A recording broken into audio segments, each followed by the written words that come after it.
સુરોની મલ્લિકા અને દિગ્ગજ ગાયિકા આશા ભોસલેનું 92 વર્ષની વયે નિધન.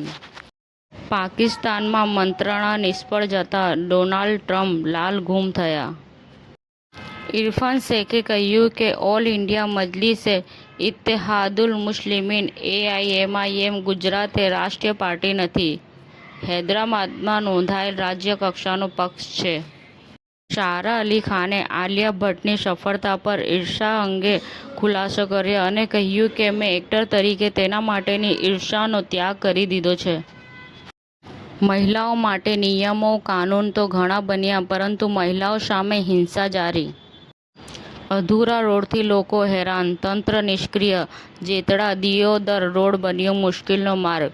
ગોકળ ગતિએ ચાલતા કામની ધૂળના તોફાનોમાં જનતા ત્રાહિમામ, અકસ્માતનો ભય વધ્યો. ભિલોડામાં ભાજપના 20 તાલુકા પંચાયત અને 4 જિલ્લા પંચાયતના ઉમેદવારી પત્રો ભરાયા. અરવલ્લી જિલ્લાના ટિન્ટોઈ કેનાલ પાસે સુહાના પાન પાર્લરમાં IPL સટ્ટો રમાડતો ઇદ્રીસ શેખ SOGની જાળમાં ફસાયો. યુવકોમાં ખૂબ ઝડપથી ઘટી રહ્યું છે જાતીય આકર્ષણ.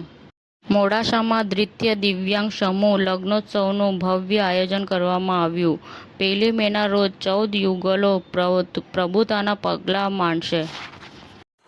સમાચાર ટુડે ન્યૂઝ ચેનલની ટીમ અને જે સત્ય છે તે જ બતાવશે. આપ જોતા રહો સમાચાર ટુડે ન્યૂઝ ચેનલ. ગુજરાતની ધરતીનું ગુજરાતીઓ માટે જ, એટલે કે સમાચાર ટુડે ન્યૂઝ. અમારી સમાચાર ટુડે ન્યૂઝ ચેનલને લાઈક કરો, શેર કરો અને સબસ્ક્રાઇબ કરો અને જોડાયા રહો સમાચાર ટુડે ન્યૂઝ ચેનલ સાથે.